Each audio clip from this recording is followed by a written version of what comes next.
काम करने पर, हमारे डाटा भेजने पर, हमारे वित्त मंत्रालय में रेगुलर फाइल भेजने पर अब संज्ञान ले रहा है, ऐसा लग रहा है।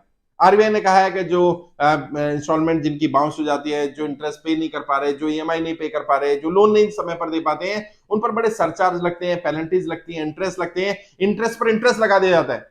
कितना अमाउंट लग रहा है वो नहीं पता चलता, क्योंकि वो ईएमआई में ऐड कर दिया जाता है, और जब ईएमआई बाउंस हो जाती है उस पर फिर सरचार्ज, फिर इंटरेस्ट, फिर इंटरेस्ट, फिर इंटरेस्ट, इस तरह से पेनल्टीज लगाई जाती हैं। अब आरबीआई ने इस पर थोड़ी सख्ती ली है।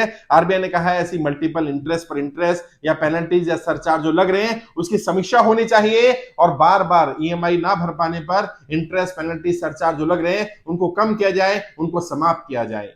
ये एक बहुत बड़ी अचीवमेंट है आरबीआई के इस कदम से। यकीनन बहुत सारे लोगों को जो ईएमआई नहीं भर पा रहे, जो समय पर इंटरेस्ट नहीं दे पा रहे, खासकर से वो लोग जो सरकार की गलत नीतियों के कारण कर्जे की दलदल में फंसे हैं, उससे बहुत लाभ होगा।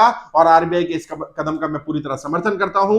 बल्कि मेरा मानना तो यह है आरबीआई को तय करना चाहिए जो सरकार की गलत नीतियों के कारण कर्जे की दलदल में फंसे, नोटबंदी के बाद, जीएसटी के बाद, लॉकडाउन के बाद, अगर उनका व्यापार बंद हुआ, नौकरी छूट गई, उनके ऊपर से पेनल्टीज पूरी तरह से हटा लेनी चाहिए, सरचार्ज हटा लेना चाहिए, उनको इंटरेस्ट माफी दे देनी चाहिए। और अगर लोन पूरा माफ कर दे तो बहुत ही अच्छी बात है, लेकिन अगर लोन माफ भी ना हो तो कम से कम इंटरेस्ट पूरी तरह माफ हो जाना चाहिए। पेनल्टी, सरचार्ज तो लगने ही नहीं चाहिए, क्योंकि ये अपने आप में एक बहुत बड़ा क्राइम है, बहुत बड़ी सजा है। इंटरेस्ट पर इंटरेस्ट लेना, एक व्यक्ति जिसकी आर्थिक स्थिति ठीक नहीं रही, जिसका व्यापार बंद हो गया, जिसकी नौकरी छूट गई, आज वो परेशानी में है, तब पैसा नहीं है तभी तो नहीं भर पा रहा, और अब पैसा नहीं है और आप उससे ज्यादा पैसा मांगो, ये तो अन्याय है, अत्याचार है। ये नहीं होना चाहिए, बल्कि सरकार को उसकी मदद करनी चाहिए। आरबीआई के इस कदम से बहुत सारे लोगों को लाभ मिलने वाला है। मुझे ऐसा लग रहा है कि जिन लोगों ने पहले सरचार्ज, पेनल्टीज, इंटरेस्ट एक्स्ट्रा भर दिया है, शायद आरबीआई उन्हें भी राहत देगा, और उन्होंने जो एक्स्ट्रा सरचार्ज, इंटरेस्ट, पेनल्टीज भरी है वो वापस होगी उनकी, ताकि उन्हें भी राहत मिले, उन्हें मदद मिले।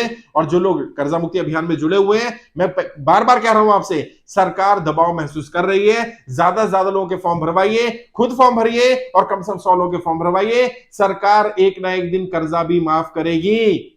मैं इंतजार कर रहा हूं उस दिन का, जिस दिन मैं लाइव आकर के आपको कहूं कि सरकार ने हमारी बात मान ली और सरकार ने तय किया कि वो लोग जो सरकार की गलत नीतियों के कारण कर्जे की दलदल में फंसे हैं, उन सबका इंटरेस्ट माफ किया जा रहा है, उन सबका लोन माफ किया जा रहा है।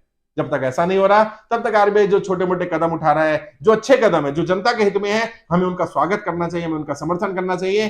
जैसे मैंने कहा, हम सरकार के विरोधी नहीं है, हम आरबीआई के विरोधी नहीं है। मैं पहला वो व्यक्ति हूंगा अगर सरकार सबका कर्जा माफ करती है, आरबीआई इंटरेस्ट माफ करती है, आरबीआई पेनल्टी हटा देती है, आरबीआई सरचार्ज हटा देती है, मैं पहला व्यक्ति हूंगा जो आरबीआई का, सरकार का समर्थन करेगा। सरकार कोई भी निर्णय लेगी जो जनता के हित में होगा, हम उसका साथ देंगे, उसका समर्थन करेंगे।